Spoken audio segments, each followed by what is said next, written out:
genocide. Sick from water, sick from air. Making money, they don't care. Caesar shit, force of air. Fuck them back, it's only for they bomb. They shoot, they kill, they massacre, rape. They burn the kids. No one makes countries laugh to your face, fight and die. Cause God forgives.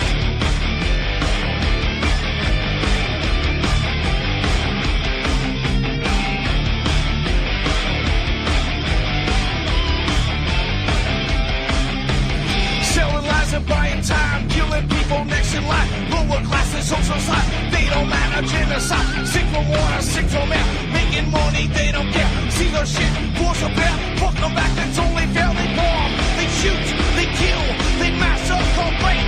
They burn the kids. No one makes countries laugh to your face, fight and die. Cause God forgives. Yeah. Coming back around again.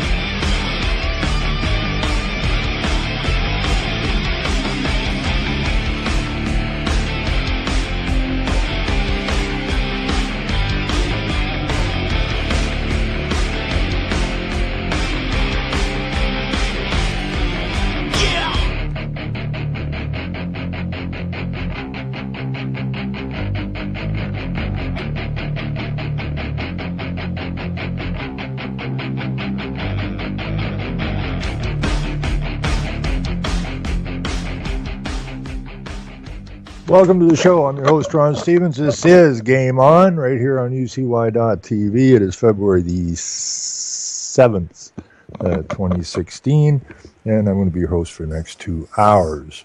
And I'm not going to be talking about Super Bowl, or who made the best chili, or how many beers I drank, or if I had a cigar today to celebrate the football game. I've only ever watched a couple of, I never much cared for American football, and my apologies to all the American listeners, but, up here in Canada, we got 3 downs, down there we got 4 downs. I don't know what the extra down's about. If you can't move the ball forward in 3 efforts, then what do you need a 4th one for? So I've never been a big American football fan. I found it kind of wussier than the Canadian Football League. Didn't find it as tough. But I don't watch Canadian football anymore either because, I just don't have time. But I'm amid, the, what do you call it, halftime show, or I'm not going to be talking about chili or how many beers I drank. And I've only watched, like I said, maybe, I don't know, maybe three of these football games, and everyone I ever seen just seemed to be a blowout. So I couldn't understand what the point of even watching the damn thing. I like a tight game. If it's a Super Bowl, you ought to have 2 teams that are pretty much evenly matched. So I'm not interested in that. So what am I going to talk about here? I'm going to talk about. I've been ragging on this for a while. I'm going to keep on ragging it for a little while longer, and that's media, and the kind of poor job we're doing with it. That we have given these guys such, massive amounts of leeway. And we never hold them accountable.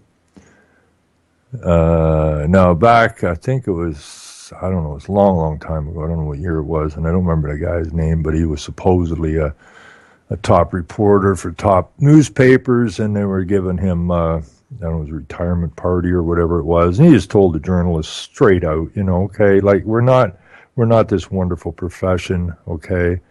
We are, make no mistake about it, prostitutes of the rich men.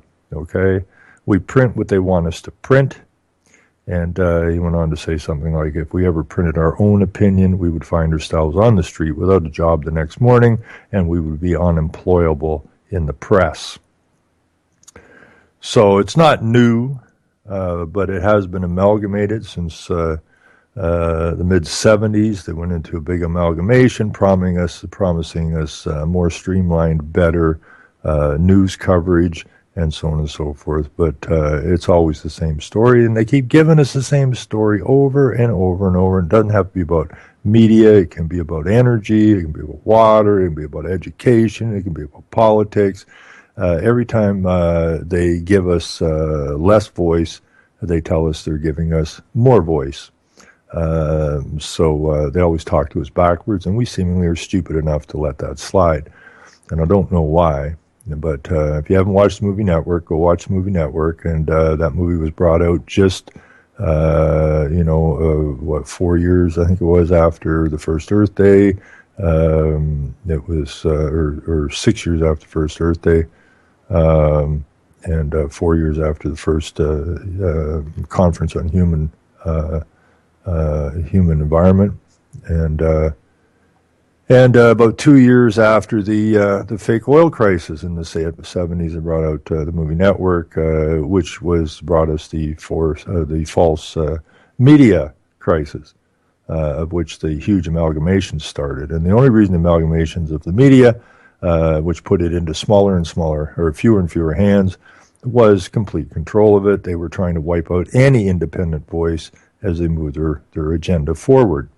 And the agenda is getting off close to complete.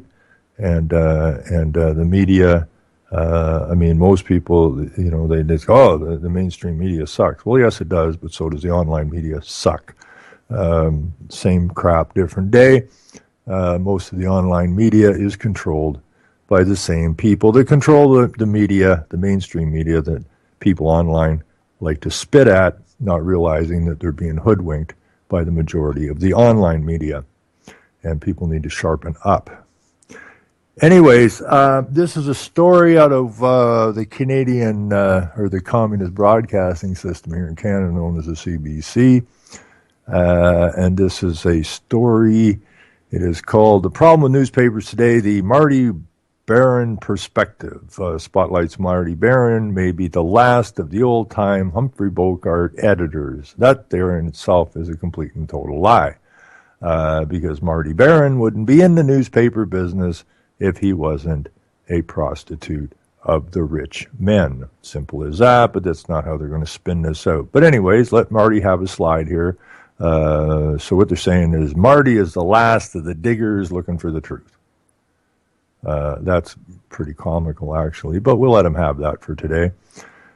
So Marty Baron, former editor of the Boston Globe, currently the editor of the Washington Post. Well, then if he's the editor of the Washington Post, then he must be upright and truthful at all times. Choke, choke. Attends the Boston area premiere of Spotlight on October. Is he the last of a breed? Well, I don't know. The only way he could possibly be last of a breed is if we wiped out all of the media and started over again with an oath to tell the truth, the whole truth, nothing but the truth, regardless of whose skin you crawl on. Okay, but I don't think that's going to happen anytime soon, at least not with these boys. Anyways, apparently, this is how the story goes. Ferociously independent speakers of truth to power, confronting the afflicted, afflicting the comfortable, a herd of individuals dedicated to steely principles that shield democracy itself. You've heard it all, I'm sure. Humphrey Bogart distilled the stereotype 64 years ago as Ed Hutchinson, the crusading editor on Deadline USA. After replying to a racketeer's threats with a speech about how bullets and pressure and censorship are impotent, if even one newspaper will print the truth, he holds the phone up as bells ring in the presses of the day groan and clutter into action, printing the big scoop the bad guy wants to kill. That's the press, baby, says Bogey before hanging up, and there's nothing you can do about it, nothing. I still love the scene, but of course it was just a myth. The people who really run the world, it turns out, are perfectly capable of silencing the presses, and there's nothing journalists can do about it. Absolutely nothing. Consider the Post Media the biggest newspaper chain in the country. We brought this up last week at some point. There's a different story on it. It's largely owned by an American hedge fund, which regularly drains the member newspapers' dwindling profits at a handsome interest rate as the newsrooms are merged and hollowed out to cut costs. The editorial direction is dictated from corporate headquarters. No one knows where it will end, but end stage assist stripping is probably a safe bet. Meanwhile, Bogart's speech is a quaint palimpsest long since painted over by accommodating policies aimed at attracting what scarce advertising dollars are left. Native content, advertiser-controlled copy designed to resemble news now bestrides news websites, taking up ever more prominent placement. Neil MacDonald I'm not going to go to that link right now, talking about the slippery slope of branded content. Anyways, it goes on here, a few bogey-like editors do remain, though I had supper the other night with one of them. Marty Baron is the guy played by Liv Schreiber in Spotlight, a compelling account of journalism at its most excellent. He spoke recently at a packed forum organized by Carleton University Journalism School. Barron took over the Boston Globe back in 2001, a Jewish outsider from Miami who on his first day at the biggest newspaper in the city where the Roman Catholic Church dominates, ordered the newspaper's investigative unit to go after pedophile priests. The investigation took a year and produced a scoop of historic proportion, proving church complicity in covering up heinous crimes. All the movie was missing was Barron on the phone with the Cardinal of Boston, inviting him to listen to the press's roll. Hobbled and shrunken. 15 years later, like most North American newspapers, the Boston Globe is hobbled and shrunken. Whether it would have the will, let alone the resources, to take on the Catholic Church today is questionable. Bogart-like defiance has mostly given way to naked fear as media managers, and not just in newspapers, desperately try to hold on to splintering audiences and plummeting revenue. Barron, now executive editor of the Washington Post, acknowledged the economic forces ripping the business to shred. Like most media managers, he has an app that shows how many readers are on any story of the paper's website at any moment and how long they keep reading. Those metrics are now indices of survival. But, said Barron, news institutions must place principle ahead of metrics, or our core withers, and we become clickbait hustlers for corporate paymasters who would rather see stories about Kurdistan. He didn't quite put it that way, but you get the idea. Over our dinner, I asked him how media managers in such a shaky financial environment can possibly be expected to operate without fear or favor. Barron, who actually is as serious in person as the character played by Schreiber, put down his fork and recited a segment from a speech he regularly gives. It is so on target that I'm going to quote its most salient passage. And so Barron here says that the greatest danger to a vigorous press today, he begins, comes from ourselves. The press is routinely belittled, badgered, harassed, disparaged, demonized, and subjected to acts of intimidation from all comers, including boycotts, threats of cancellations, or defrauding in the case of public broadcasting, or defunding, excuse me. Our independence, simply posing a legitimate question, is seen as an obstacle to what our critics consider a righteous, moral, ideological, political, and business agenda. In this environment, too many news organizations are holding back out of fear that we will be saddled with an uncomfortable political label, fear that we will be accused of bias, fear that we will be portrayed as negative, fear we will lose customers, fear that advertisers will run from us, fear that we will be assailed as anti-this or anti-that, fear that we will offend anyone, fear, in short, that our weakened financial condition will be made weaker because we did something strong and right, because we simply told the truth and told it straight. And we have a little thing here. Amen, Brother Barron. Well, the fact is that Brother Barron knows that he's a prostitute of the rich man. Nice spiel, make no mistake about it. But he knows where he stands. And the fear is real.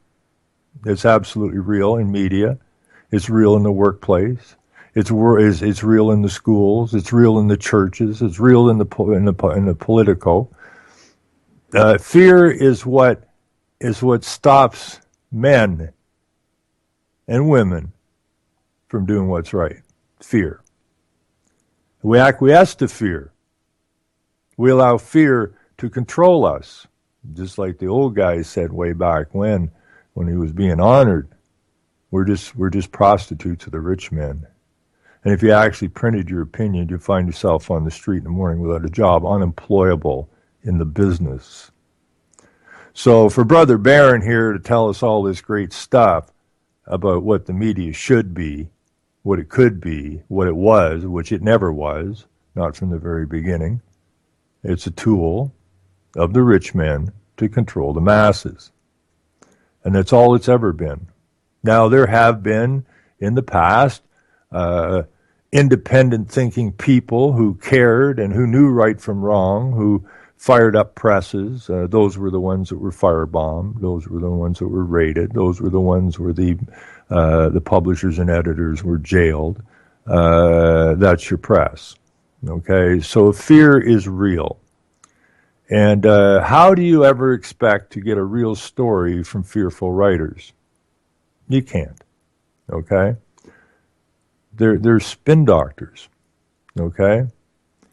Here's the story you're going to put out, and you can spin it. You're a left-minded paper. You spin it with a left slant to it, and you're a right-minded paper, or your readers are right-minded, so you spin the story with a right-minded slant to it, but you got to make sure the story it comes out accomplishing the same thing, and that is to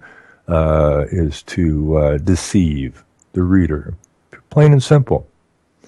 And I watch people every day picking up newspapers, thinking that they're being informed, not that they're actually having their minds deformed, and they're paying to have it done. It really saddens me to see this. Anyways, it goes on here. Any reporter who has, for example, ever been based in the Middle East or has tried to bring some sensible context to a domestic audience, whipped into fear about terror, as often seen the mettle of his or her managers tested to the limit. When Barron's Washington Post, along with The Guardian, revealed U.S. government lying and law-breaking, courtesy of whistleblower Edward Snowden, public outrage was mostly directed against the newspapers and Snowden himself. Barron made one other key point. He is not the first one to make it, but it's a gleam of optimistic logic in these tumultuous times. Anybody can Google anything he said, and everyone does. But the original information, before it is aggregated and re-aggregated 1,000 times, has to come from someone with experience, brains, and training to uncover it in the first place. This is usually the work of credentialed journalism. It's what Barron did in Boston. The alternative is usually just spin and corporatist fantasy, and let us hope that the latter does not overwhelm the former. What a silly story, eh? And this is in the Communist this is on the Communist Broadcasting Corporation here in Canada. I love this, And let us hope that the corporatist fantasy, which is the latter, does not overwhelm the former. What a ludicrous statement, huh? Coming from mainstream media. Let us hope the latter does not overwhelm the former. Although, at the very end, it says, although I have my doubts. Well, if you have any kind of a functioning brain, you don't have to have any doubts. You know the corporatist fantasy long time ago overwhelmed the former. And you, the reporter or the writer of this, said you have your doubts. Well, if you work for the Communist Broadcasting System known as CBC, everything in this story is a load of bunk. Okay, so you're just filling up paper here with a story that is so far based on no realities whatsoever. You've discussed 2 movies here, okay, which are fantasy. You got 2 movies here, one with Bogart in it, and one was Spotlight. I don't watch movies. I don't go to the theaters. So you've tried to qualify your story by using fantasy in which to qualify it. This it's ludicrous, absolutely ludicrous.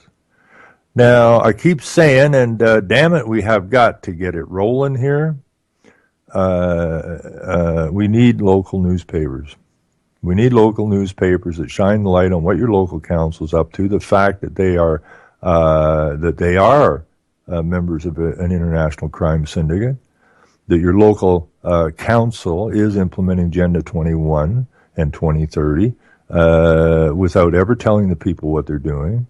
A newspaper to explain to people that the local council does not, cannot, and has no intention of representing you.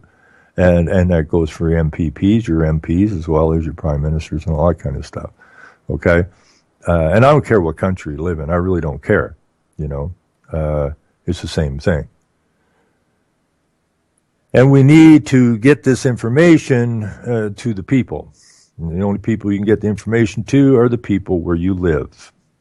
And that makes it as easy as it can possibly get. Okay? As easy. It can't get any easier than that. It's impossible. You have in your own neighborhood, your own, more than we're using the word community anymore, but these people that are doing you harm at the bequest of these international criminals, they're right there in your own backyard, taking you down. Selling off your water, selling off your electrical systems. Your school system came from Prussia to teach kids how to be good assets for the corporation known as the country, the state, the province, the township, the village, whatever. Right there in your own neighborhood. The criminals are right there in your own hometown. What a great opportunity to tell the people. Because I guarantee you, Mr. Barron ain't going to tell them, right? And nor is the Communist Broadcasting System. They're going to tell you, the government spent another $2 gazillion on solar panels and windmills. Isn't that lovely? Everybody clap. Your government cares about the environment. Has nothing to do with the environment. It has to do about taking you down and thoroughly enslaving your ass. And you're going to see they're already enslaved, but the enslavement they have lined up for your children and grandchildren is absolutely sickening. Get the children to get some young people to write a column in that local newspaper, right? You got to shine the light on these people. If you don't shine the light on them, you give them free run. Then at that point, you don't have no reason to complain about anything. Okay? You just got no reason, and you have no authority to complain about anything. Now, when you think about the number of keystrokes that go down in the average day in the average neighborhood by people hammering away on Facebook and websites and all this kind of stuff, hammering away about, right, left, or this election or that election, or something that happened at the hospital, or something that happened here or there. Now, if you just concentrated and use those keystrokes a little more positively to zone in on what really matters, we could get a lot accomplished. Get a hell of a lot accomplished. We could make Mr. Barron shake in his boots. We could make the communist broadcasting system known as the CBC here. Why was the CBC set up? Same reason the BBC was set up. Okay? The same reason that ABC was set up and CBS was set up. Right? To guide you, to tell you what is right and what is wrong, to guide your thought processes, to get you to accept this over that. Okay, these weren't set up to benefit you. They were set up here to benefit the state or the rich men who use the media to propagate their positions.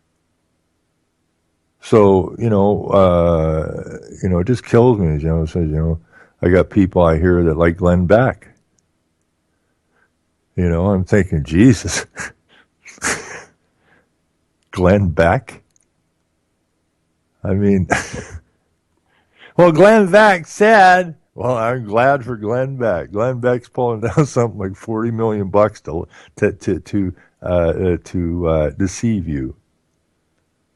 Think Glenn Beck would be on the TV if he was honest? Think Barron would be running the Washington Post if he was honest? The honesty lays in the common people. That's where you find the honesty. And the problem with the common people is they don't think for some oddball reason that they have the abilities that the rich men have. We're all just men and women. And we're all born equal, more or less, before the vaccines and these viruses showed up. We're all more or less born equal. And we all have the same basic capacities that the rich men do. Only the common people, their problem is they tend to be more honest, where the rich men are most definitely not honest. So we allow ourselves to be ruled by a very small class of very amoral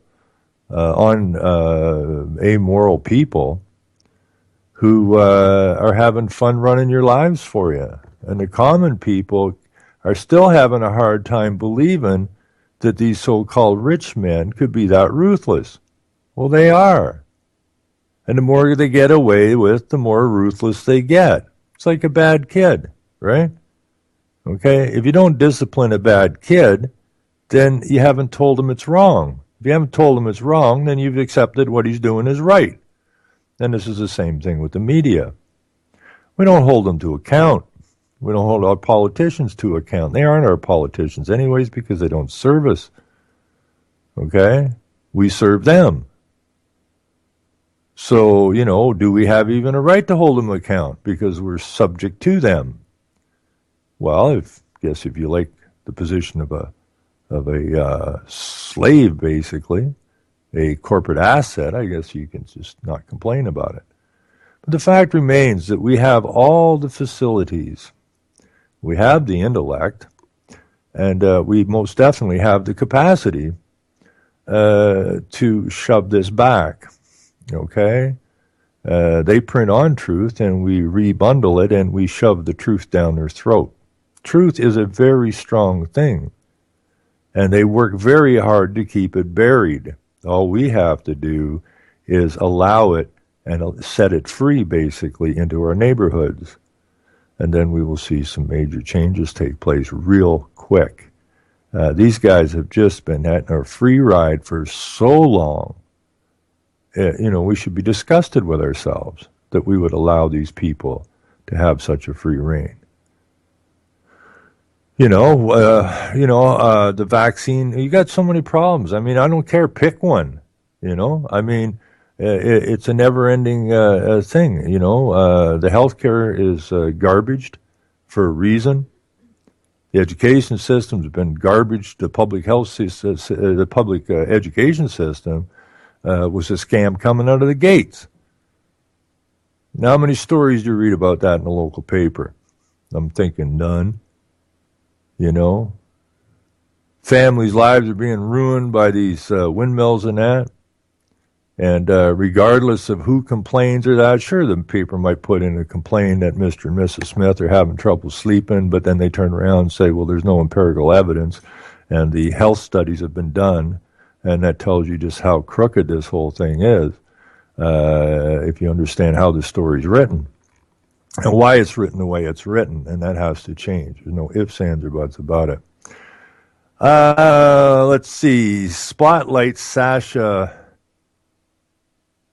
Pfeffer says investigative units are endangered species. Now, I don't know what this Spotlight is. Does anybody know what this Spotlight thing is? I have no idea what this is.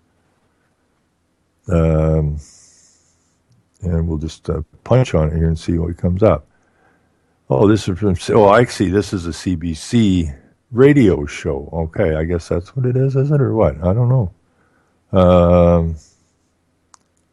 Spotlight Sasha Pfeffer and Boston Globe columnist and reporter Sasha Pfeffer is portrayed by actress Rachel McAdams in the Spotlight film. Okay, so it's a movie. And Spotlight, a meticulous retelling of a journalistic expose that shocked the world, is up for 6 Academy Awards. Whoopee! But its success comes at a difficult time for the industry it celebrates. As newsrooms across North America bleed jobs, Sasha Pfeffer, Hassan Pfeffer, I guess, of the Boston Globe investigative team says she hopes the acclaimed film will call attention to the importance of her craft. Craft. Is it witchcraft? Quite possibly.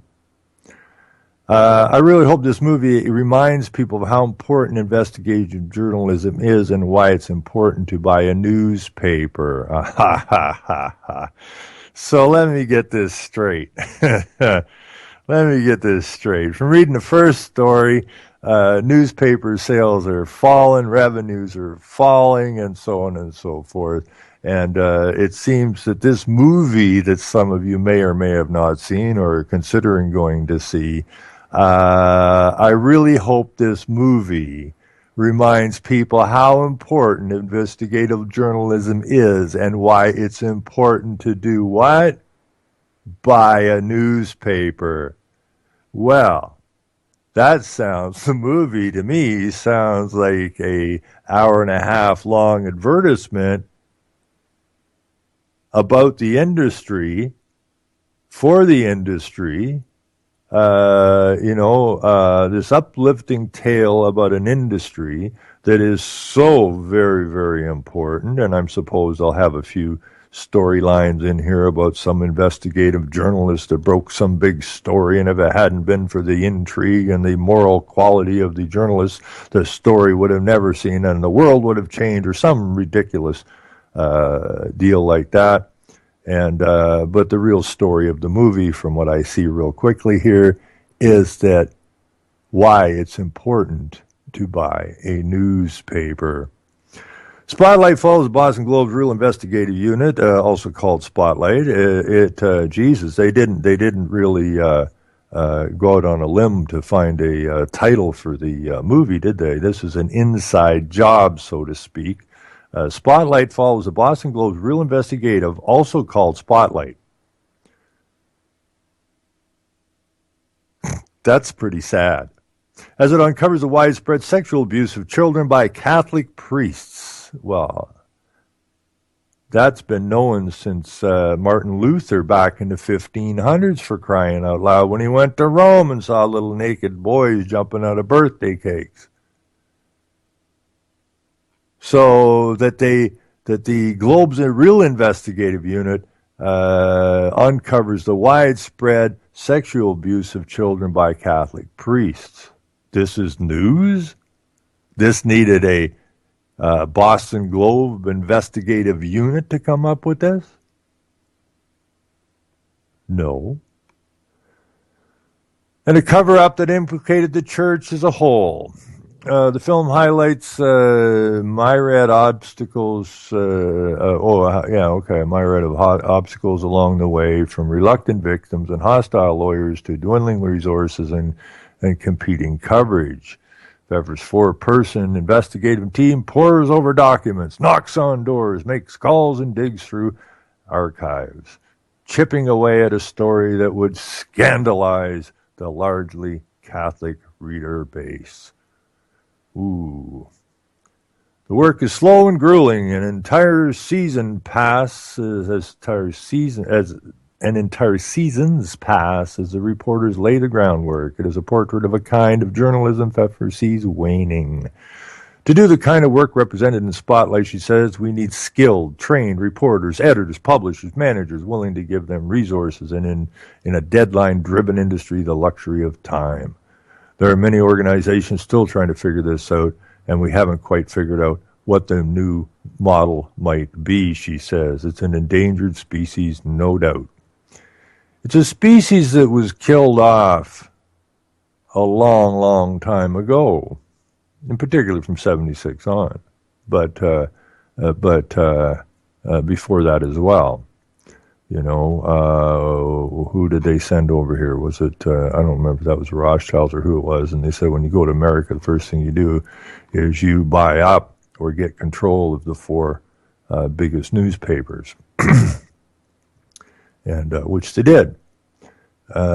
So this is just, if you're going to see this movie, just remember what you're watching. You're spending your hard-earned dollars.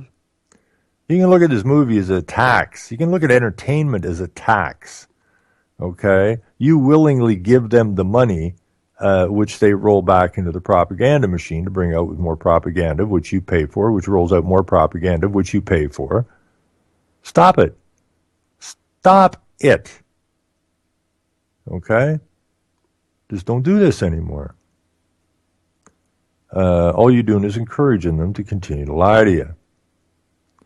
But this is so blatant now. I mean, if people become that slow in the head, okay, the Boston Globe investigative group called Spotlight, and there's a movie coming out called Spotlight, and it tells you to buy a newspaper, and you're going to go watch this?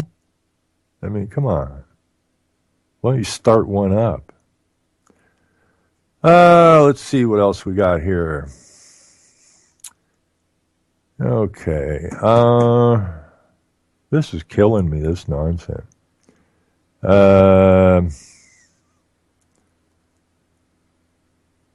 Postmedia CEO Paul Godfrey says firm's debt is like a noose around your neck. Well, interesting. Canadian Pulitzer Prize-winning journalist Paul Watson welcomes newsroom closures and layoffs. Well, why would he like that? Let's go see. Okay, so Paul Watson welcomes newsroom closures and layoffs.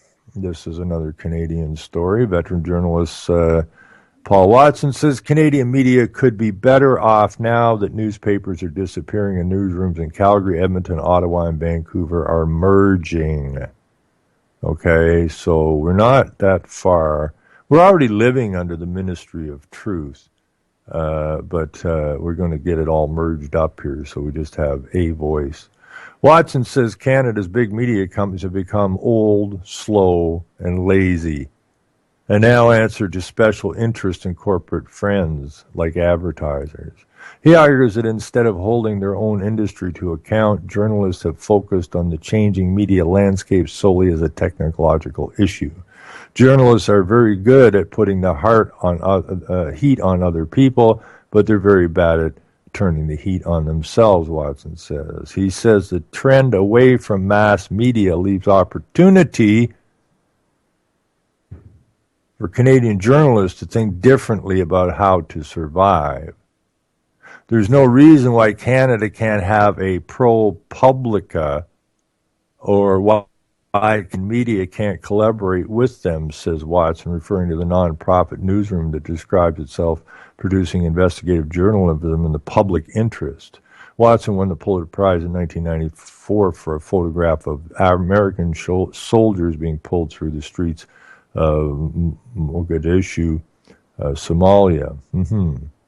Now, I don't know what this ProPublica is. I'm going to go look, though. Although I don't see the story here. I see. Okay, this is a website, ProPublica, journalism in the public interest. Now, see, again, you're getting hoodwinked, okay? Journalism in the public interest.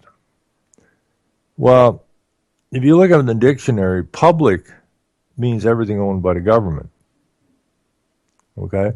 So either ProPublica doesn't have a clue what they're even doing, or they don't understand the terminology that they're using, okay? Because this says journalism in the public interest, which really means journalism in the government's interest, okay? Because government owns everything that's public. So again, is this just a bunch of people pretending that they're news reporters that don't even understand the terminology that they're using in their title of their business? Or are they actually just another deceptive smoke and mirrors, bait and switch thing that was cooked up by the government rich man run media? I don't have time to look into it, but somebody else can, okay? I don't know who's running this thing, but if you do a search on who's running it, you will probably find out. That's an interesting, this is a very interesting address here. Contact ProPublica, 155 Avenue for the Avenue of the Americas. That's a weird address. So anyways, it says an independent, nonprofit newsroom that produces investigative journalism in the public interest. Public is there something, everything's owned by the government. Our work focuses exclusively on truly important stories, such as stories with moral force. We do this by producing journalism that shines a light on exploitation of the weak by the strong and the failures of those with power to vindicate the trust placed in them. Investigative journalism is at risk. It's not at risk. It was killed a long time ago. Many news organizations have increasingly come to see it as a luxury. Today's investigative reporters lack resources, time, budget, constraints, and, geez, it sounds like it's a replay from the last story I read. ProPublica was founded by Paul Steiger, the former managing editor of the Wall Street Journal. It is now led by Stephen Eagleburg, a former managing editor of the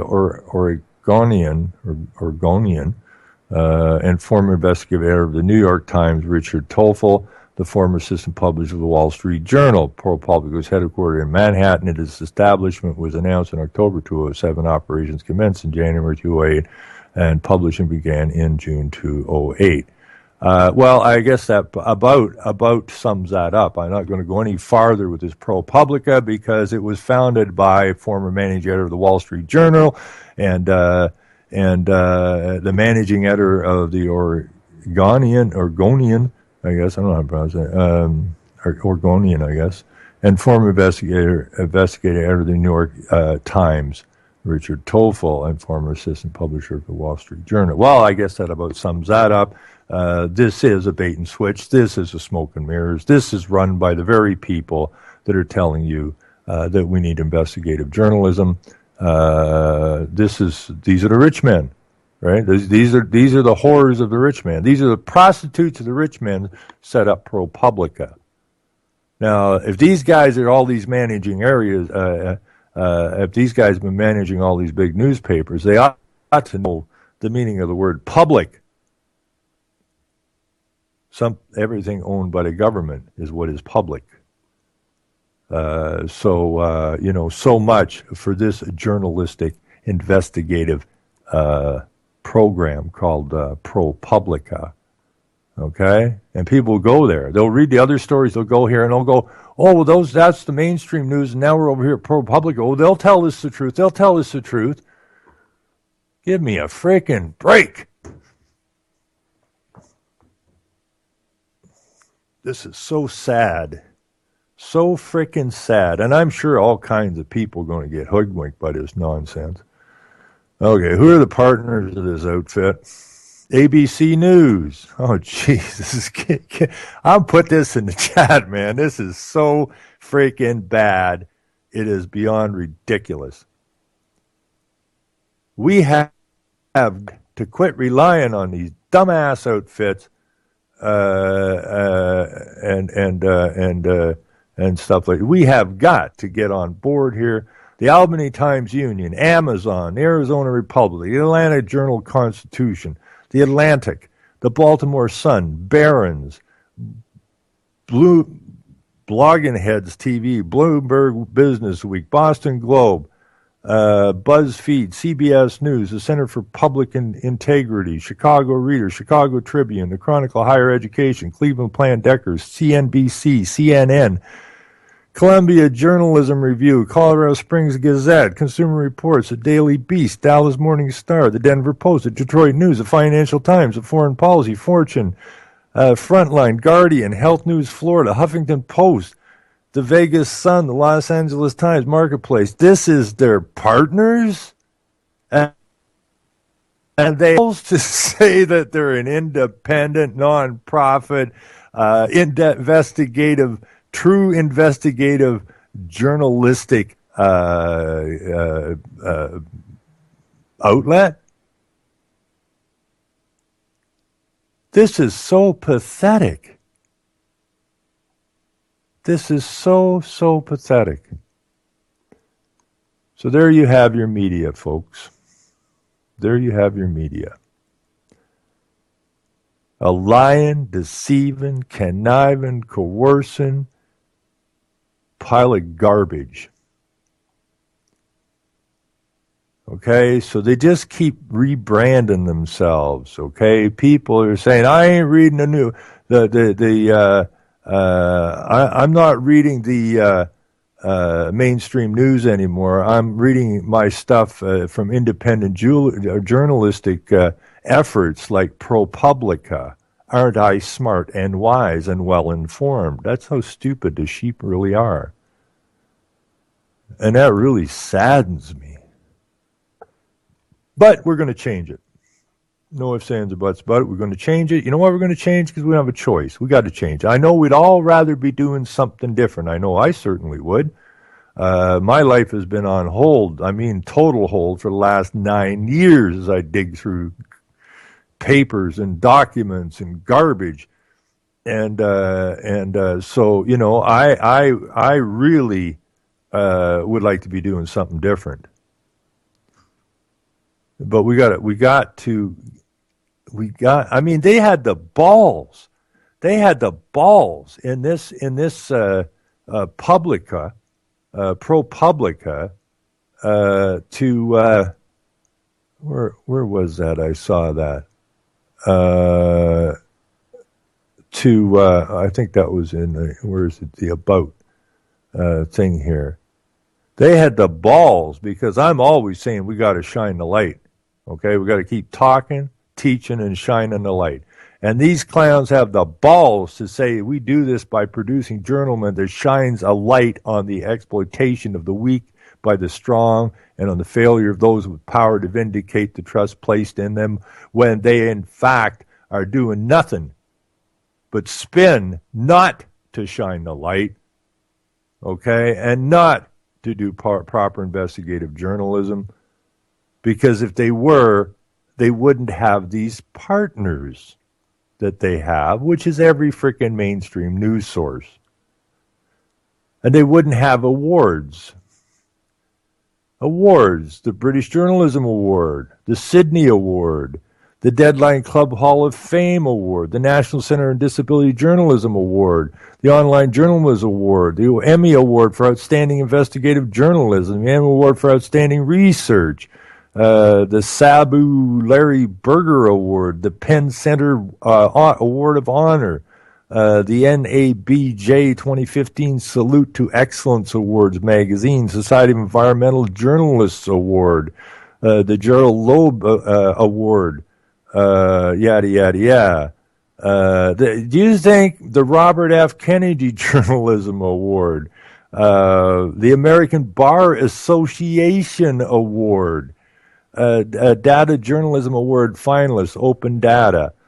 What else we got here? The Livingston Awards finalist, National Reporter. The Cigna Delta Chi Award, Public Service in Online Journalism. The Reginald Edward, our Morrow Award. The Society of Silurians Excellence in Journalism Award. Let's see, the National Headliner Award. I mean, come on. And people actually believe that when they go to ProPublica, they're getting investigative journalism. What a sue these clowns. But see, it's journalism in the government interest, and the government is the corporate. So this is journalism in the corporate interest. Okay, and the sheep will go here and they go, oh, look, investigative journals that aren't mainstream. Duh. And I love that saying, duh. You know, because there was a show I listened to out of Las Vegas. It was kind of a different show. This is way, way long time ago. When we first started doing online stuff on Blog Talk. And I phoned in that one time and I said, all right, quit. You know, what the hell? Your radio show is called Duh. And I said, what is that supposed to stand for? And the host says, well, that's easy, dumb, unintelligent humans. And I thought, man, did you nail that one to the wall?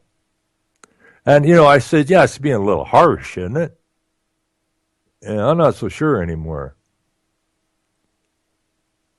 But I'm not bummed out about any of this stuff. But we do need to deal with it. Okay? So that's your media. Hot freaking damn. So I'm gonna dick around about more media. Now, if somebody does wish to talk about something, they want to talk about the media. The only thing I really don't want to talk about today is the football game or the halftime show or the commercials. I really don't want nothing to do with the Super Bowl whatsoever.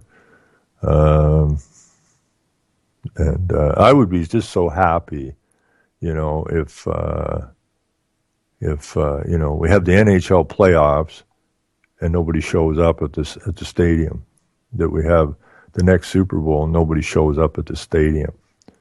And, you know, it's the final of the NASCAR season and nobody shows up. That would really be sending a message.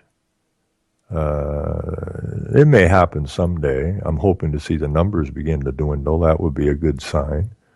You know, I've heard some of the numbers are starting to dwindle, but you know, it's you know, all you're doing at the football game or the NASCAR race or all that is, it's just another tax. You're paying for advertising. That's all it is. And they propagate their message, their globalist message to you through their advertisements, and you're wide open to it. You know, people like certain. You know, they like certain drivers, they like certain cars, they like certain football players, hockey players. It depends how the media plays them up. The media can basically take anybody off the street and play them up and turn them into the next world leader if they want.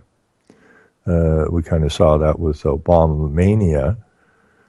You know, the movie Trading Places I thought was pretty good because, you know, they actually used, I forget what their names were, but I think the two traders' names were actually Rothschild names, their first names.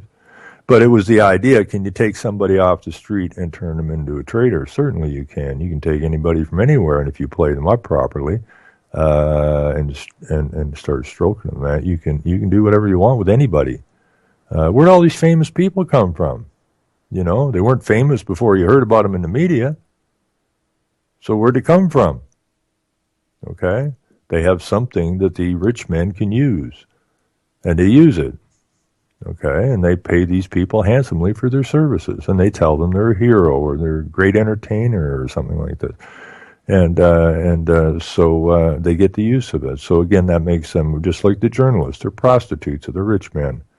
Okay, and us, the commoners, are stupid enough not to catch on to this. You know, new singer comes. Isn't that a wonderful singer? You know, and know where they came from or nothing else, right? They just showed up, and away you go. And they'll play that out till they're done with it and bring in the next one. Donald Trump says, Donald Trump says, quote, I have no doubt waterboarding works. Well, that's good. That's good. I'm glad to hear that, Donald. So now that we know waterboarding works, then what we need to do is take the water board down to Washington, D.C., and then the state offices, and then the municipal offices, and we'll set up a waterboarding session for each of these people, and they can tell us the truth that they're actually up to. They can confess their sins of their lies that they have put on the common people. They can explain to us why they killed so many innocent people over so many decades and what their final plan is. So, Donald, if you want to be the president of the United States, the corporation, and you're a corporate boy, so you'll enjoy that, and we can put, Trump Towers, on or Trump White House or whatever on the building, let's start waterboarding, my friend. If you're so convinced it works, then let's get it going.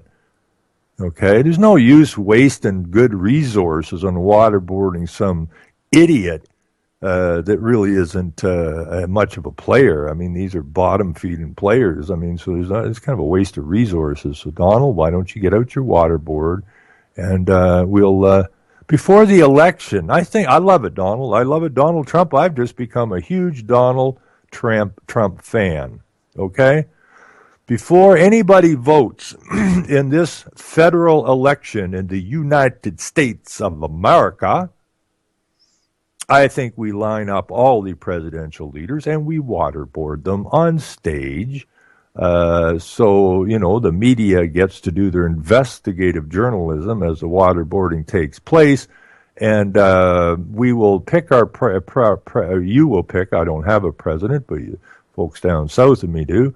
We will, instead of wasting all this time voting, who do you think will be the best president? Vote now! Even though you can't vote. Why not just save everybody a lot of effort, a lot of expense, a lot of this build up on the media? So-and-so said this, and so-and-so said that, and it was a right, it was a left, who's going to be the president? Let's cut to the chase.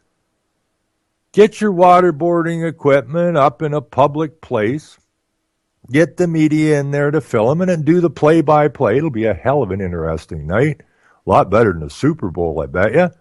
And what we'll do is we'll waterboard the candidates for president. Okay? And then we will ask them pertinent questions, and if we don't like the answer they give us, we'll waterboard them until they give us the truth, what they're actually wanting to do. And then maybe we'll get some truth out of these clowns. But done properly, you will find that none of these people that are vying for your vote will get out through the waterboard test and be in a position that anybody would want to vote for them. And then we can maybe take some of the commoners and put them up on the stage and start waterboarding them. And I think we will find ourselves a reasonable representative for the people. Okay? What a great thought. What a wonderful. We can sell tickets. Yes, we can. It'll be the biggest night on TV ever. And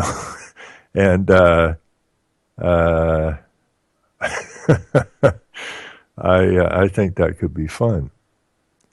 And it would be a lot more real, and it would be a lot more productive than this farcical thing they call an election. And I'm not just talking about the American election. I'm talking about any election from the municipal level on up to the federal levels. They are completely farcical. And and we have to get through there. Now, I have another thing that's really kind of bugging me here, if I can find it. And it's a group, where did that get to? It's called the Universal Alliance. Now, I don't know, I ran across these guys a little bit ago. I'm hooked up on Facebook with this Canadian thing called I Accuse or something, right? And it's about building a new Canadian, government kind of thing. And I don't know if anybody's ever heard of this, but I'm asking you to delve into it a little bit. I had a guy who I've been hooked up on his Facebook for a while, and he posted me something. Well, I've been putting this stuff out, we all got to stand in this and that, and that all of your government people, all of your elected and the media and all that kind of stuff are all actually working for the International Crime Syndicate. So I'd posted this up on one of their Facebook things, and he wrote me back and wanted me to look at this again. And, I wrote him back. It was a little clip that they had on Facebook, about 8 minutes, and wanted me to look at this thing. And I did. By the time I got wandering through this last night, again, it was 3 o'clock in the morning before I got to bed again. And, but it's quite an interesting site. And, so the premise here, this ties in perfectly with the stories I was reading about the movie Spotlight and the Boston Globe and the Washington Post and all that stuff, and how this ProPublica is the answer. Okay, so now we have everybody bitching and complaining about, and have been for years and years and years, the global plan, the global to local, giving the power to the globe, all the globalists. Called Agenda 21 or 2030 or many, many names. So it's all well out in the open now. So now they've rebranded it into the Universal Alliance org. Now these people come straight out and say they're absolutely against what the United Nations and the globalists are up to. Okay? Just like the stories about the newspapers earlier. And this is the same thing, and this is extremely dangerous, okay? And that's what the Internet's main core job is, as far as the globalists and the trust fund and the UN is concerned. As the light gets too bright on one, they'll turn on themselves. They'll look like they're turning on themselves. But in fact, all they're doing is rebranding, pulling a bait and switch, smoke and mirrors, to further hoodwink the people. So now we have, everybody hates the media, so we start up outfits like ProPublica, and people go, yeah, not understanding that the very people that run the other media also started and run your alternative media, so to speak. The honest media created and run by the same people who you see as dishonest in the mainstream media, start up the alternative medias and run those, well-funded. And the same thing's going on here with universalalliance.org. The .org usually gives it away to start with, but I don't want to jump on anybody too fast. Now, I did see, and I have listened to this woman before. She's a good speaker. She seems passionate.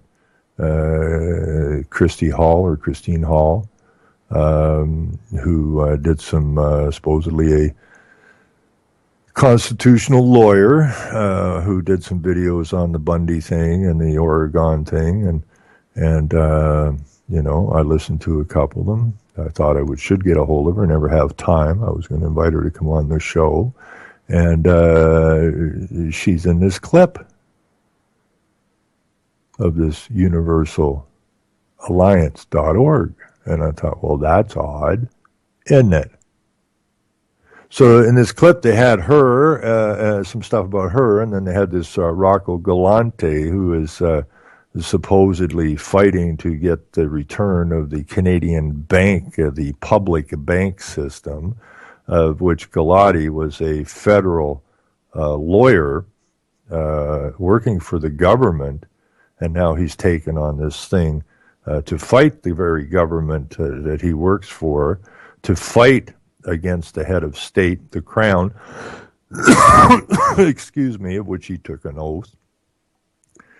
And so none of that savvy's out, and this idea that we want our public bank back, well, again, public is anything owned by the government, and that so-called public bank that this wonderful lawyer is fighting to return to the people never had anything to do with the people.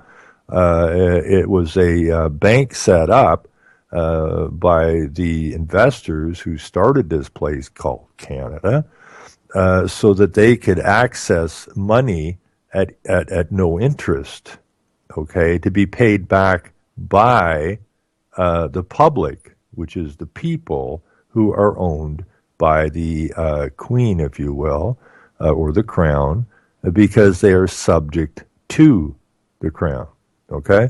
And so they are subservient and slave too. So this idea that we're getting our bank back is the most ridiculous thing I ever heard. We outed that. I outed that, and we did a video on it years ago. And if you follow this through, I mean, it didn't take long to figure out what the hell was going on here. And this Comer outfit, they are humanists, they are communists, they are communitarians. They are technocrats, and this whole Comer thing was originally sponsored by the Rockefeller Foundation. And you got these goomers out there running around. We're going to get our bank back. Yeah, it was never your bank, you fools. So quit getting conned all the freaking time. I hate that. I hate when people get called or conned. Okay. And so now I see Comer and I see Rocco Galati, federal lawyer, or was a federal lawyer. And I'm thinking, what is this Christine Hall doing in this mess? Right? What the hell's going on here? So when the gentleman sent me a note after I put something on their Facebook, don't I agree that this is what needs to be done? I said, well, what would I know? I haven't looked into it yet. But I listened to watched the clip, and it's very well done. But this is an absolute rebrand, bait and switch and smoke and mirror game. It's absolute deception. On how we're going to get control of our countries, how the control of the countries will be put in people's hands through a new constitution. And while that sounds pretty damn decent, it's exactly opposite of what people would like to think it is. Okay, and that's the beauty of deception. Okay, well-crafted deception is what it is. And so it is exactly, so at the beginning, where did all of this stuff go? At the very beginning here, they are talking about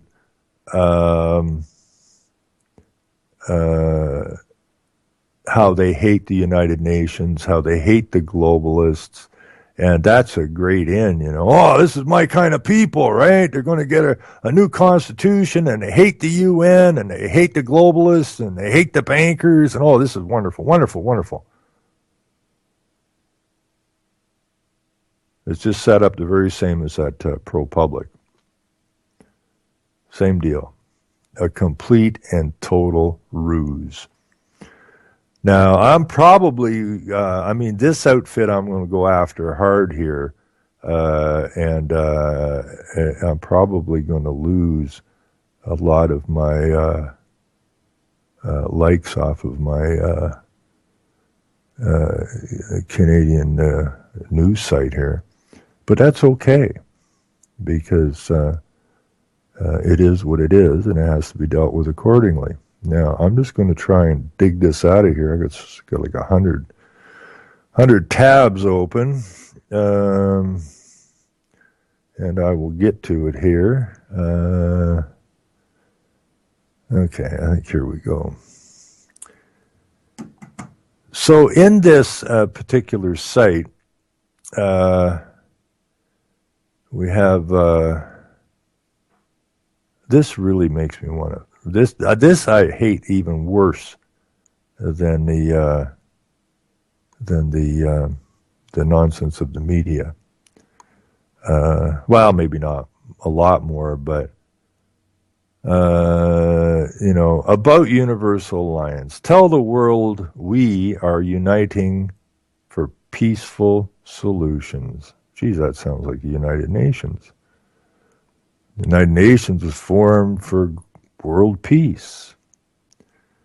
And over here, I don't know if I gave you guys the proper site or not. Let me just do this again. And I want the listeners to go through this site. And if you're listening and not in the chat, go to universalalliance.org. Okay, that's where you need to go to. Now, I doubt that many people have heard about it. I don't know how many people have heard about it actually, but I've seen it before. And I've been kind of keeping a loose eye on it. But when I got challenged yesterday, that these people, this is the answer to what I'm bellyaching about. And so if you go to the About page, you will find that it is set up extremely similar to the United Nations. Which it should be, because that's what it is. It's the now I lost this damn thing again. Where is that gone to? Here it is. We see join the Universal Alliance, and we see the 3 rings over here. Call it the Olympic rings. Call it the Agenda 21 rings. Call it whatever you want to call it, but it's the 3 rings. We see the logos. Okay, the G-Boom is an I. We have an I over here in social equity. We also have an I in the Universal Alliance. Okay, now why would the commoners do that? Well, they wouldn't. So we know right away that we got some problems here. And I would, if someone has contact with the American Constitution lawyer Hall, I would very much like to discuss some of this with her, because what's she doing involved in this? But then she's a lawyer, right? She's a lawyer. As Galati is a lawyer. Okay, now when they sent me this original, not this, but they sent me a clip, which is on this site somewhere, and they were talking about, they're using the words legal, they're using the word citizenship, they're using the word constitution, and, I says, like you say, you people are the answer. If you're the answer, why are you using words like legal? Why are you using the words like citizen? Okay? Not like, that's the word you're using. Well, we want to set up a legal system. Well, not if you are starting, and you don't want to set up a legal system if you're creating this new paradigm or whatever for the commoner to get control of their lands again. That would be asinine to set up a legal system. What you want to do is get rid of the legal system and bring law back.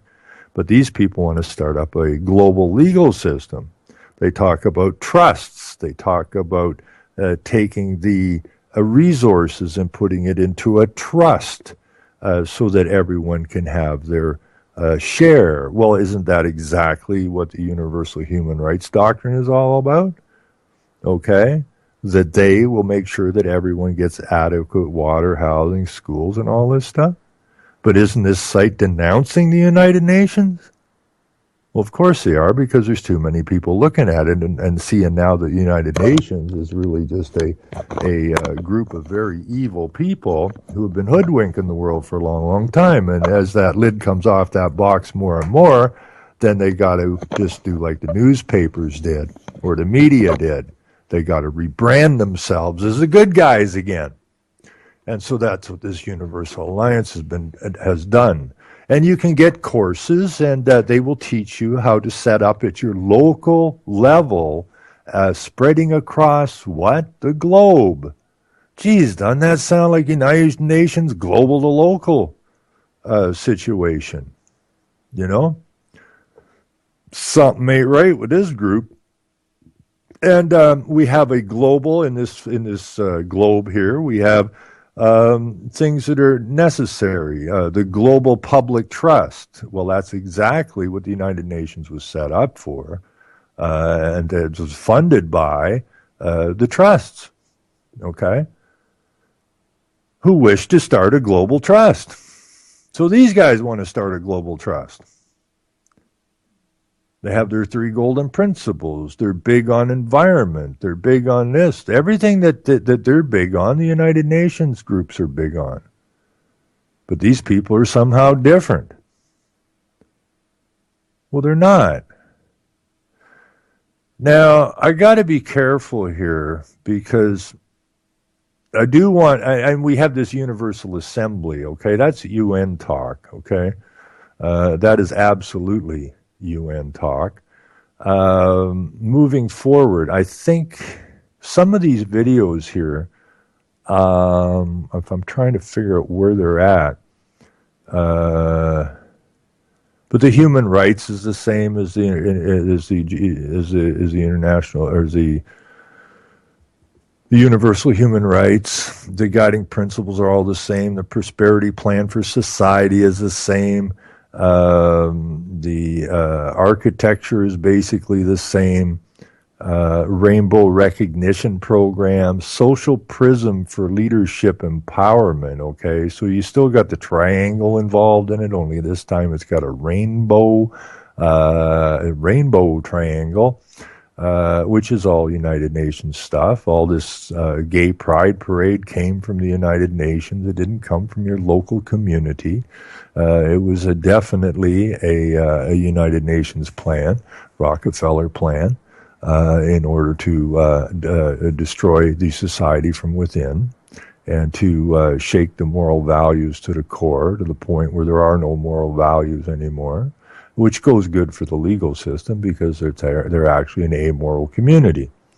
So this outfit, Universal Alliance Org, who puts itself up as this great idea, and this is what we need to change the world, to get away from the globalists, to get away from the UN, to get away from the IMF and all that, this is just like public, pro-public. It is designed, orchestrated, funded by the same people that started the United Nations. Now it's down to the global level.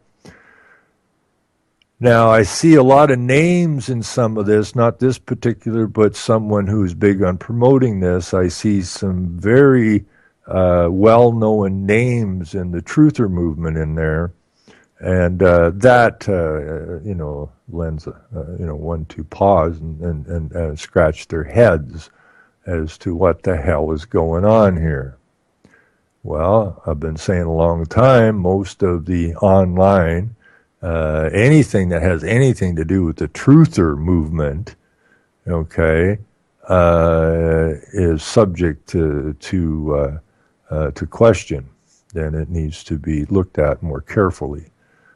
People have been too easy to just say, bounce around these websites and these different shows and whatnot, accepting that these people who basically are the bigger names in the so-called truther movement, have you done the background checks? Where did these people come from? How all of a sudden are they elevated up into guru land? What the hell's going on here?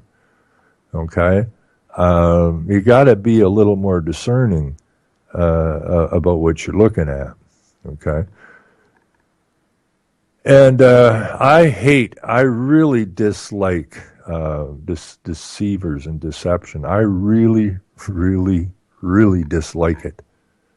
I dislike truther groups that are putting themselves forward as truth when in fact they're not. Okay, and I find that even more despicable than the globalists themselves. I really truly do. Anyways, I got a caller here. Hopefully somebody knows something was universalalliance.org, but we're going to find out. Yes, caller. Good afternoon, Ron. Marco. How you doing, man? No, you're supposed to say Polo. Come on, play the game, buddy. Oh, Polo. There you go. How you keeping? I'm doing all right. Yeah, I don't hanging in there. I don't even listen to your rant today, but I'm just running into that. Have you ever heard of this Universal Alliance outfit? No, I haven't heard of that, Ron. It sounds. You got to look it up, my friend. Look it up. It sounds nefarious. It is. I mean, it just. They don't even try to hide it, other than saying that they hate the UN and the globalists. But everything we do is for the globalists. It's just sad, man. It is really sad. But it's going to take the cover off a lot of stuff, because I'm going to go through this pretty tight here, and I'm going to tie all the loose ends together and find out if, like I was saying, I was on another Facebook, and I was in there, of which I'm actually I've liked the page, right? And because I was kind of keeping an eye on these guys for a while, not steady, but I would see their posts go by. So when I was in there and I looked down the list of friends in there, I'm thinking either all of these people are just doing what I'm doing and keeping an eye on these other people that put the Facebook site up, or that these people are actually involved in this nonsense. Now, that I can't say either way, but I was rather astounded by the number of big truther names I found involved in this. So whether they're just doing what I'm doing or they're actually involved, I have no way to say either way right now, but I find it very, very interesting. Yeah, you were earlier talking about a website called iAccuse. Yeah, well, that's the site. Yeah. Well, that's part of this site you're talking about right now. Well, this is part of the promotion. These people promote the hell out of this thing, right? Okay. Well, I'm going to give you a little background on iAccuse. Thank you. I'm familiar with that. Thank you very much.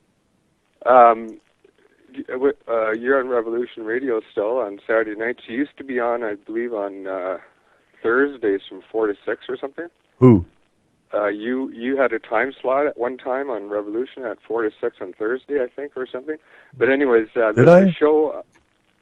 Well, and then you switched it to Saturday. Oh, okay. Maybe I did. I don't know. Yeah, I'm just saying that because right after your show at one point was another show on Revolution Radio. It was called Solutions Network. Okay. And it was one that Sheila used to go on to all the time. Uh-huh. And do interviews. And I specifically recall you interacting with people. There's two women that did that show, Nicole and Gail Marie. Okay. And they're both Canadian. Both part of IQ. Yeah, well, the Nicole, her last name is Le Brasseur, and she's the one who developed the IAQ thing, and she was also on board with Rocco Galati and stuff. Right, which anytime you're a lawyer, you got to be a little suspicious of. However, I did listen to their show a number of times, and if they did bring up a lot of good stuff, and I didn't detect any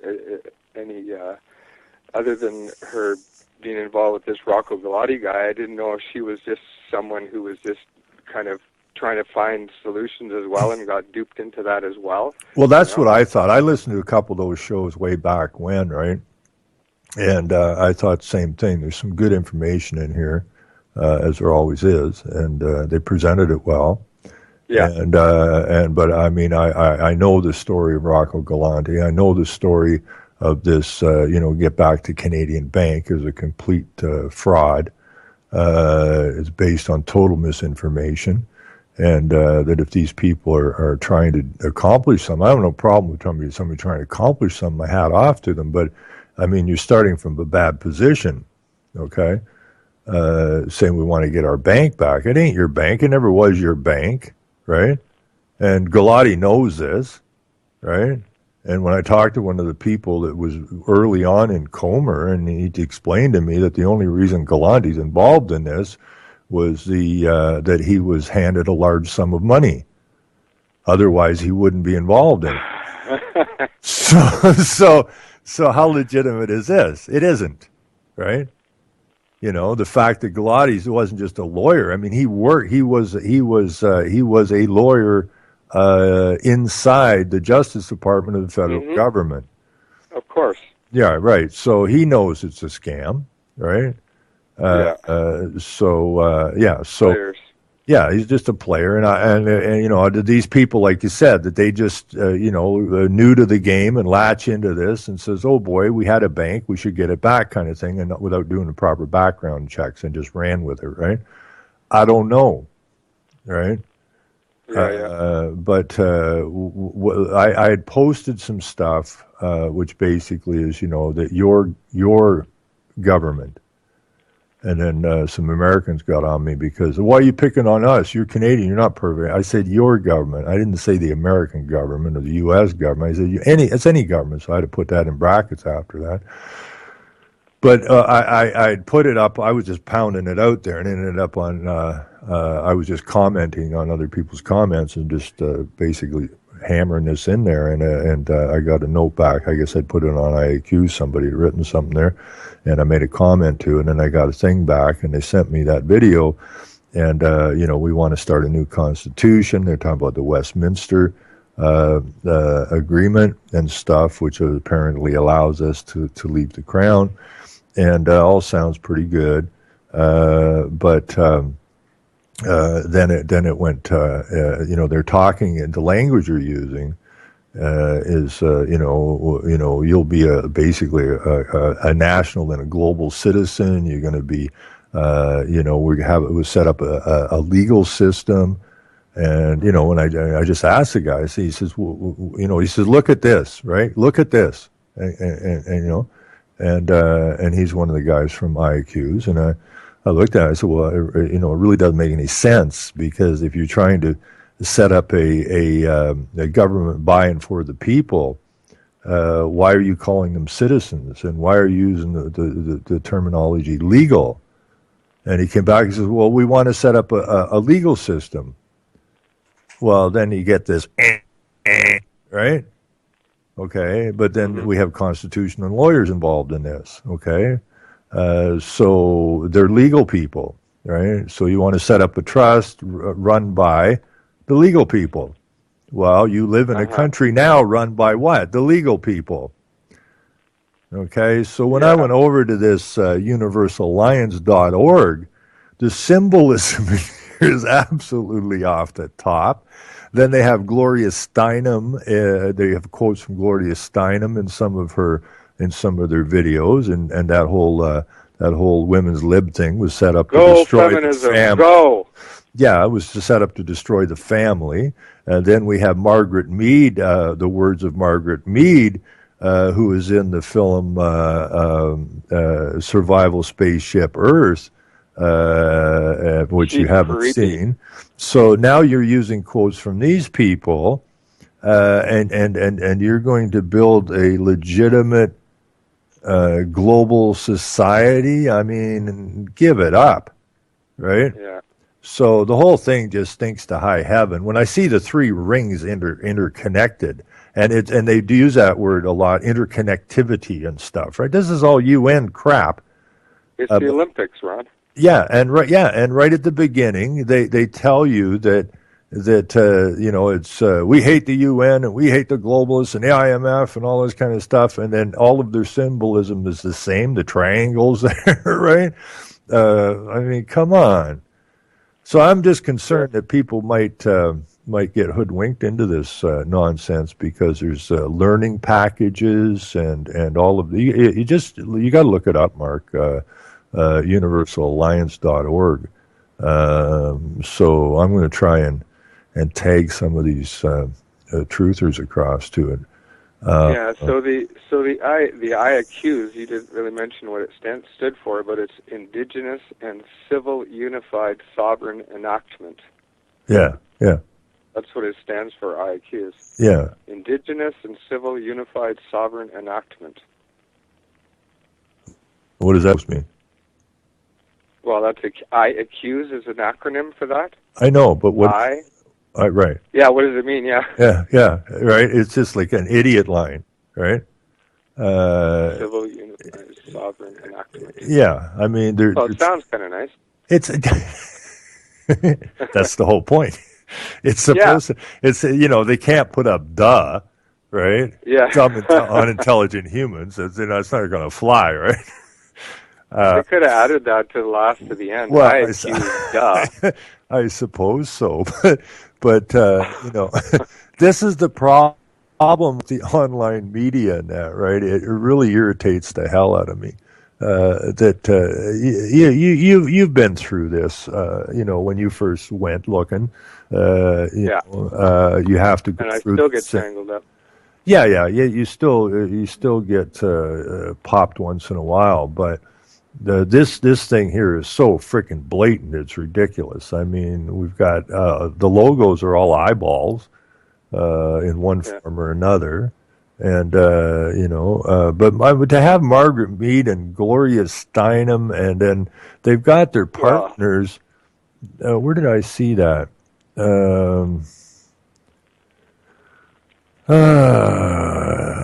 Partners for partners here, they have the let's see, Alliance Partners, IAQs, Prosperity by Ubuntu, South Africa. Okay, now is that Dingleball? That's that Michael Tellinger, I think. That's probably him, but it's also they had an interview with what was his name that died there? Mandela. I remember seeing that a while back about Ubuntu. Now he's a card-carrying communist, or was, right? So these are the groups, and the G-Boom team, right? Which is it's about mind helping your mind. Mind manipulation. The Universal Alliance is made up of individual consultants and entrepreneurs ready to expand their operation to provide guidance and support to civil society. Indigenous and Civil Unified Sovereign Enactment, IAQs.com, provided the foundation for governance by consent and participation through the establishment of constituency parliaments. Prosperity by Ubuntu provided the framework, aggregate accountability enterprise for sustainable community and economic development. The G-Boom team, developed by gboom.ca portal and holistic methodological, providing the G-Boom technology integration networks for alliance partners to work together. Sante Research provides supportive and critical information for alliance partners to tailor solutions from the local to global level. Webcom Innovations researches best practice, develop web applications, and implement practical solutions to streamline business processes. So this is their group.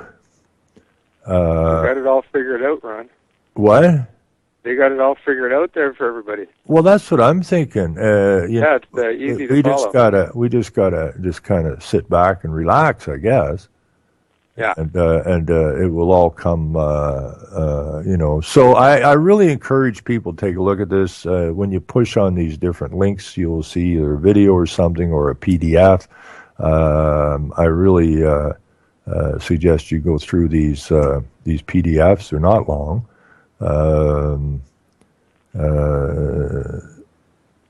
It's this is the UN rebranded again, okay? Just like Canada's the Hudson's Bay Company rebranded, just like the United States is the Virginia and Plymouth companies rebranded. That's all it is, and this is what this thing is too. It's just to help them bring about what they've been trying to bring about for so long. So instead of they even like I'm always yammering on about the UNPA and that, right? The Universal Parliamentary Assembly, and they even bring that up in the video that he sent me, the guy from IQs. Look, here's your parliamentarians and that are involved in this, and they they blow in on Justin Trudeau's name, right? But this again is called that's called the United Nations Parliamentary Assembly, and this over here is called the Universal Assembly. So they're telling you on the one hand that these people are evil, but we've rebranded and we're doing the exact same thing in the exact same legal frameworks as they're doing. But trust us, right? Yeah, and you can always trust constitutional lawyers, right? Well, I don't know if you can or not, because when I called the Federal Justice Department and was talking to a constitutional lawyer, they really didn't want to discuss the Constitution with me at all. In fact, they flat out refused. So the answer is no. No, they. You can't trust a lawyer. It doesn't matter what you put in front of that name. Right. It's still a lawyer. So Ron, the reason I say that is I'm kind of swinging topics here a little bit here to Michael Schmidt. Yes. If I could for just a moment. Oh, please do. Yeah. The lawyer that's representing him in his affairs. Pardon me? The lawyer that is representing him in his affairs Uh-huh. is a constitutional lawyer, right? She's not pro bono work for him? She's not doing it now. And I'm glad you brought that up, because it's just getting weirder by the minute over there. We went to that meeting. Karen Selig is her name, by the way. Karen Selig, right? Yes, Karen Selig. And we went to, one of the reasons I went to Guelph to that raw milk symposium was specifically that I saw that Karen Selig was going to be there, and I'd never heard the lady or spoken to her or anything, and I wanted to go down. That was my purpose for being there, and take a couple cheap shots at Steve Paikin and TVO. Who, nice. I just couldn't help myself. I heard about that. Yeah. So, but Karen, they didn't film her. She saved all her time basically till the end, so that she'd have at least a full 10 minutes to speak. When she started speaking, they turned the cameras off, and then they came and removed the cameras, and I thought that was a little rude. But, she came up with some really good points, and, after listening to Karen, it takes me back to what I said a lot, is that we've all come through a system where we told things we didn't challenge, we just had accepted them for what we were told. And after listening to Karen, I'm not so sure she isn't one of those people. She's very down to earth. She seemed very concerned about what's going on. She came up with some brilliant stuff to counteract the doctor that was there that was telling everybody that if you spill raw milk on them, burn a hole through your hand or something. I mean, his stuff was just off the top. So she did come up with some really good stuff. Now I'm going to call her. I got her card.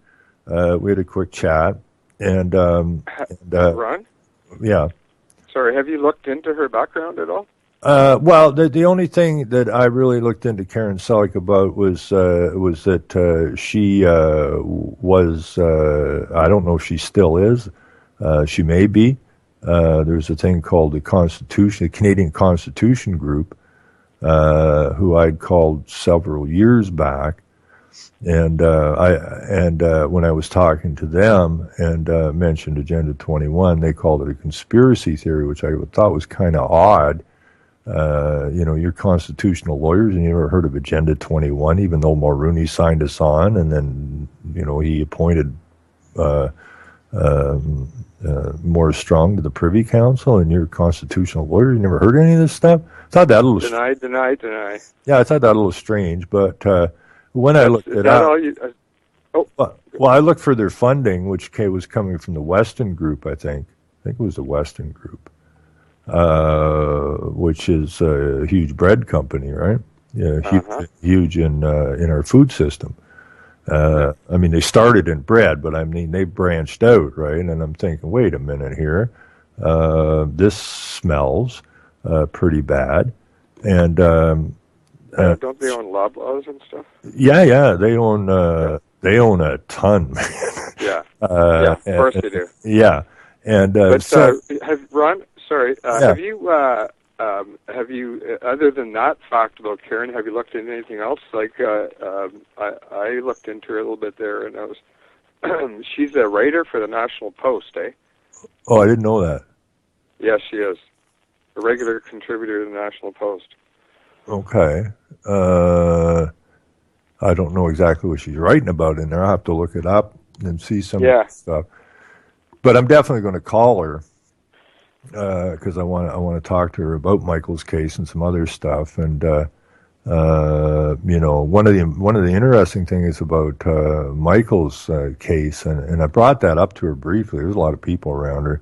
And I told her I'd be calling her to ask her about it, and that is that when they brought the injunction against Michael, right?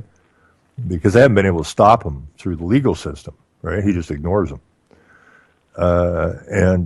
So they brought an injunction, which he has to go to Newmarket on, I think, the 16th of March to answer to that, which is, but then Art, Art, right? I mean, this guy, he memorizes dictionaries. I mean, phew.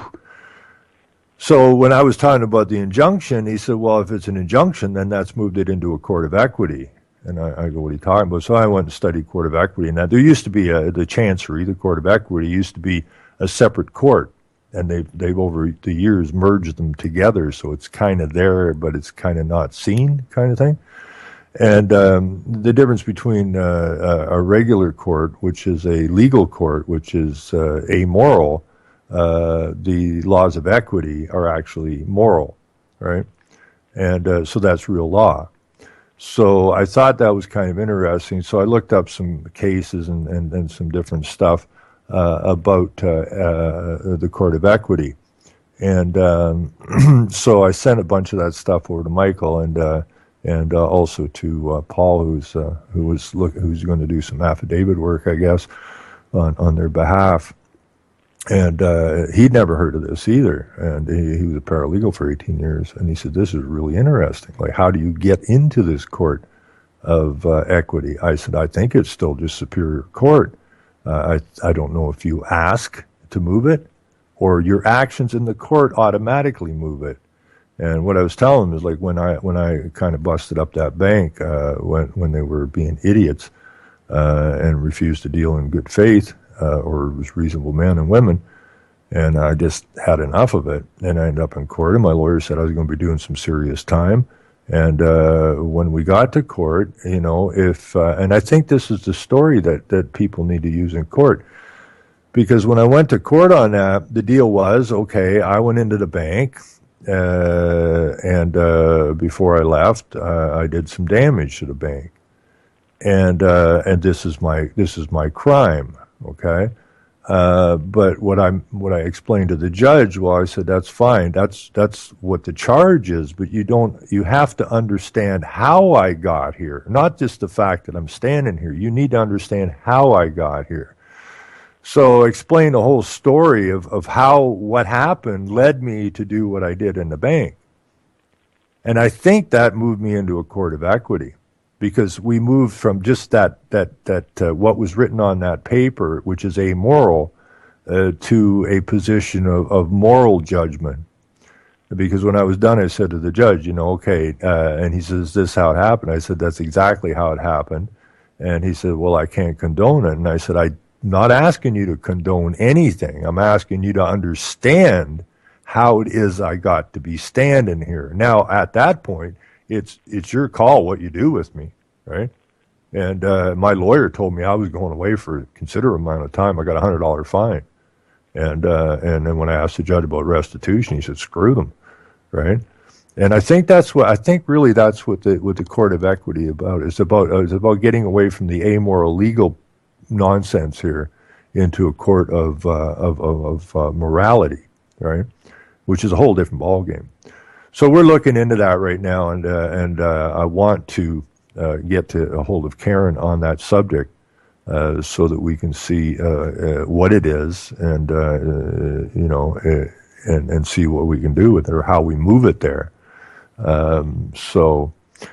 And then what did they do now? You know politics and that, right, Mark? What did they do? So the 1 week we have an injunction splattered all over the paper, and the next, I don't know what it was, less than a month later, the federal MP and the... Which injunction was that, Ron? Sorry? Well, they brought an injunction against Michael to cease and desist, basically. Oh, okay, with Michael. Oh, yes, okay. Yeah. But it's not just about Michael. It says basically to include John and Jane Doe, right? Persons unknown. Yes. Right? So, it's kind of an open-ended thing. And they mention Michael in one paper, but like in one of the injunction papers, but not in the other one. It doesn't seem like it's put together very well. So they did the injunction thing, Michael Schmidt, injunction against, this evil milk farmer and yada, yada, yada. And then, I don't know, it could probably only about 2 weeks later, maybe 3. The other night, on the same paper, Owen Sound Sun-Times, they have a picture of Michael in his barn with the progressive conservative federal MP and the provincial MPP, both conservative. Neither, I don't know if either one of them are in power here. But maybe the MPP is. But here they are in Michael's barn, and with the headline, "Why not just regulate it?" Right? So it's a really good story. Both of these, both the MPP and the MP, grew up on farms drinking raw milk, and they're trying to figure out what all the hubbub is about milk. Just regulate it. What's the problem, right?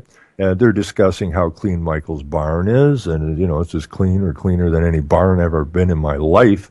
And I've been in Michael's barn both when the cows were in there and when the cows were out of there. And I think that was the time you and me went over there. I went down to the milk barn, and I thought they'd quit milking cows or something because it was like there was never an animal in that barn. Yeah, and I talked to one of the workers there, and they said, no, when they come in to milk, we put the hay or the straw down in that, and when they go out of the barn again, the whole place is clean to the point where you never know there was a cow ever in the damn thing.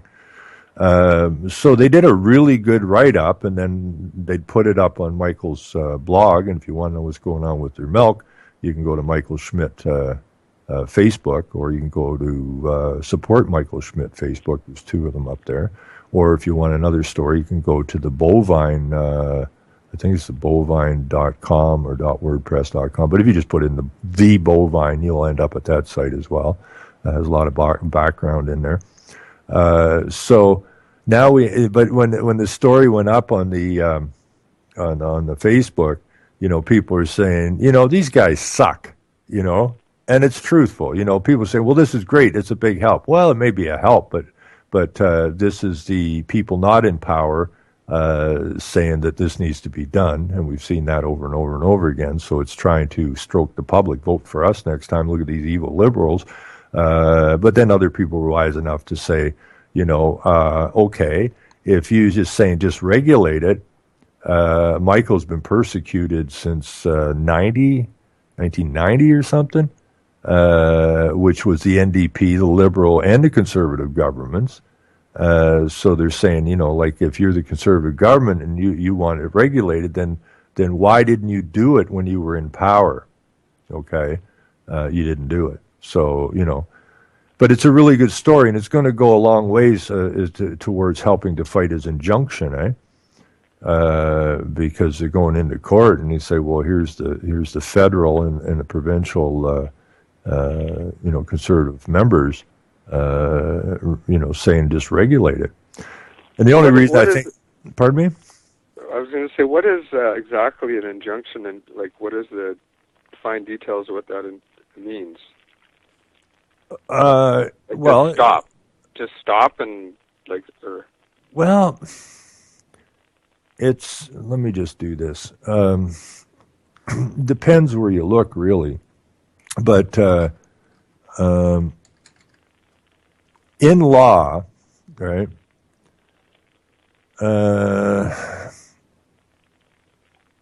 we go, this is where we run from all the time, right? I use this as a start page and then go from there just to do a rough idea.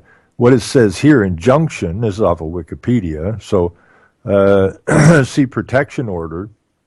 An injunction is an equitable remedy in the form of a court order that compels a party to do or refrain from specific acts. A party that fails to comply with an injunction faces criminal or civil penalties, including possible monetary sanctions and even imprisonment. They can also be charged with contempt of court. But you go down to the rationale of it, the injunction is an equitable remedy. That is, a remedy that originated in the English courts of equity. Like other equitable remedies, it has traditionally been given when a wrong cannot be effectively remedied by an award of money, damages, or so on. Injunctions are intended to make whole again someone whose rights have been violated. Now, I guess they're saying that Michael has violated the rights of the province, I guess. Nevertheless, when deciding whether to grant an injunction, courts also take into account the interests of non-parties, that is the public interest. Well, the public interest is the government interest. There's no ifs, ands, or buts about that. That cannot be challenged. Public is everything owned by the government. When deciding whether to give an injunction, deciding what its scope should be, courts give special attention to questions of fairness and good faith. Okay, now that's the reasonable man. And that's the moral position. One manifestation of this is that injunctions are subject to equitable defenses, okay, such as laches and unclean hands. Injunctions are given in many different kinds of cases. They can prohibit future violations of the law, such as trespass to real property, infringement of a patent, or violation of constitutional right. They can require the defendant to repair past violations of the law. So an injunction can require someone to do something like clean up an oil spill or remove a spite fence, or can prohibit someone from doing something like using an illegally or obtained a trade secret. So it's really, you know, if I look up, where is my, it's basically a cease and desist order, but in equity, right? So we got to do a little bit more on that. But I think what it's done is it's taken it basically out of the legal realm to a point, because, you know, Michael has just ignored. An injunction is what they do, you know, when the bus drivers are striking, or the teachers are striking, or the hospital workers are striking, and they go to court and they get an injunction, even though they may have had the right to strike. The injunction forces them to go back to work, right? And so, you know, it's. I think we can use this on the moral grounds, because it is the government that has been doing the mischief. Like the MPs in that said, when they're over at Michael's in that article, they said, wait a minute here. Somebody got sick from raw milk way back in the 1930s, and this somehow is a problem today? Just regulate it, please. And I do believe that is more than a reasonable defense. Okay, is that, you know, you took an incident, and we don't even know if, you know, I haven't had time to look into it. If you get time, or some of the listeners get time, please go do some research on this. This is really important. Here's the deal. Was the milk sickness that got the provincial government, the Ontario provincial government, to ban the sale and distribution of raw milk, was that in fact an inside job? Okay, because you know, the Milk Marketing Board, it's all about control all the time. How do we get control of this, right? You know, somebody come up with this idea, just like selling real property, which is not property, like it's not real. It's an abstract concept, And somebody come up with the idea of controlling the milk business, and that they could sell to the farmers quota, which is another trading thing, which is worth money, but it's really not real. It's just another abstract concept. So did this come about because somebody accidentally got somebody sick from raw milk, and then they decided, we should regulate this and then we'll control all the milk for the benefit of the people? Or is it another one of these inside jobs which facilitated what they'd already planned? Or was it, or Ron, did it just never happen and they said it did? Well, there you go again. I mean, this is something that happened in the 1930s, right? Yeah. So really need to go... false flag. That could have been a false flag. A false flag. That would be like falsies. Yeah, I mean, they just... I wish you would have been there, Mark, when that Dr. Hill was talking. I mean, that was so freaking ludicrous. It was nuts. And I give Karen Selleck credit because she, not the milk people, stood up and corrected him a couple of times where how wrong he was on certain things, right? And so I really got to give her credit for that, because I don't think anybody else knew it or said it or would have said it. And so, she's not a very big woman, and she's kind of a meekish thing, So I don't know. I think I'm not sure if she's the one that was hooked up with this thing called Civitas or whatever it's called.